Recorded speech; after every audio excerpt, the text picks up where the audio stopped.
Mas e a recente decisão do senhor ministro Gilmar Mendes? Decisão respeitável do ministro Gilmar Mendes.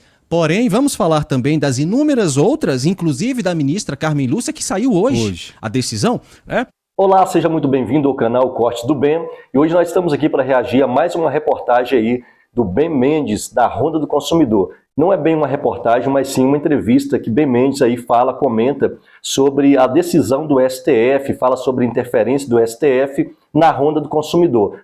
Até mesmo porque a Ronda do Consumidor teve aí um vídeo, né, censurado pelo STF e depois o STF autorizou então a publicação do vídeo aí, né, no canal Ronda do Consumidor. Mas e a recente decisão do senhor ministro Gilmar Mendes? Decisão respeitável do ministro Gilmar Mendes. Porém, vamos falar também das inúmeras outras, inclusive da ministra Carmen Lúcia, que saiu hoje. A decisão, né? Então vamos lá.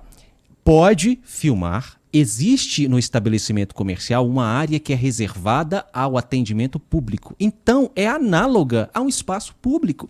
E aquela pessoa com quem eu estou conversando é um representante da pessoa jurídica.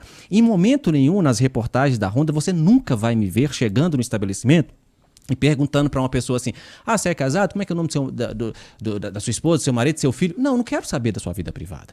Eu quero conversar acerca do descumprimento em tese do Código de Defesa do Consumidor. Lembrando que o artigo 1º desta norma chama a norma de ordem pública e interesse social. Então nós estamos falando de uma norma de defesa da coletividade. É o que a ministra falou hoje. Inclusive, Igor, se você me permite o espaço, quem estiver nos assistindo, dá um Google assim, ó, Ben Mendes STF. A decisão tá fresquinha. Foi exatamente o que eu fiz, inclusive. Você fez isso? Perfeito. A decisão tá fresquinha. Publicada, inclusive, na página oficial do Supremo Tribunal Federal. Isso, assim, para quem entende tanto de jornalismo quanto de direito, entende o peso que tem uma decisão de uma ministra ir parar na página inicial da mídia do Supremo Tribunal Federal. Talvez o Supremo Tribunal Federal esteja tentando dizer em alto e bom som, principalmente ao Judiciário Mineiro, que a DPF 130 do Supremo Tribunal Federal precisa ser respeitada. Não foi nessa decisão que é citado que parece que os juízes que decidiram em censurar, de certa forma, ignoraram uma decisão do Exatamente. Do e não é censurar de certa forma. É censurar mesmo. A DPF é a arguição por descumprimento do preceito fundamental 130. Significa que é o quê? O Supremo Tribunal Federal foi provocado a decidir sobre uma matéria que versava sobre preceito fundamental constitucional. Então, quando a ministra Carmen Lúcia... tem um monte de gente que não entendeu nada. Eu vou explicar agora. Tá. Quando a ministra julgou essa reclamação constitucional que eu ajuizei perante o Supremo, a ministra não está querendo nem saber se é o Ben Mendes, se é o Benoni. Embora ela seja mineira, não tem absolutamente nenhuma relação com esse jornalista aqui.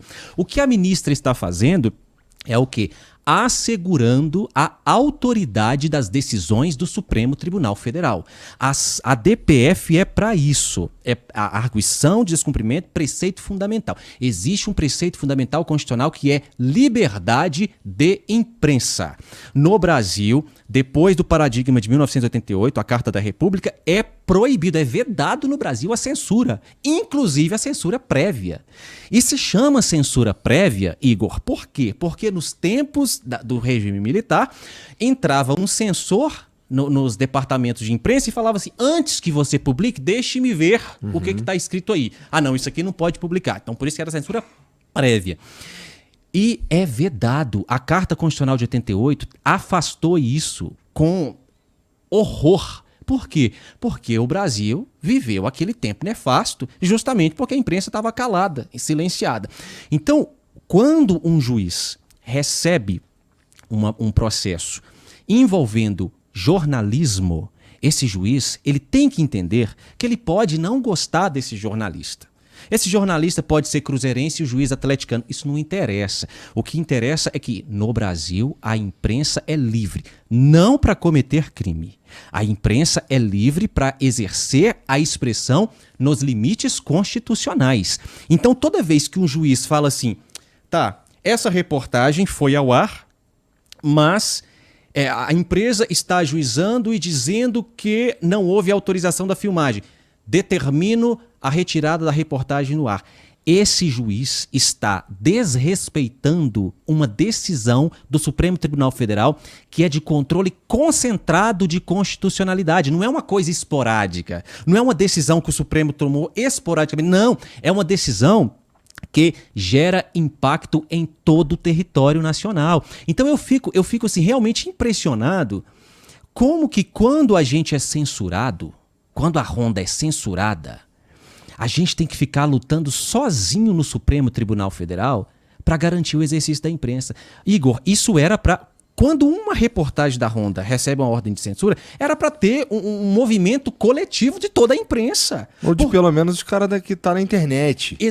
É isso aí, gente. O trabalho excelente aí, brilhante, né, que o Ben Mendes, a Ronda do Consumidor, tem prestado aí à população, aos direitos aí, né, do consumidor, tem incomodado muita gente, né? E agora vocês veem aí que isso reagiu aí de uma forma tão grande que o STF está interferindo aí nas ações aí, no trabalho aí diário aí da Ronda do Consumidor. O que você acha sobre isso?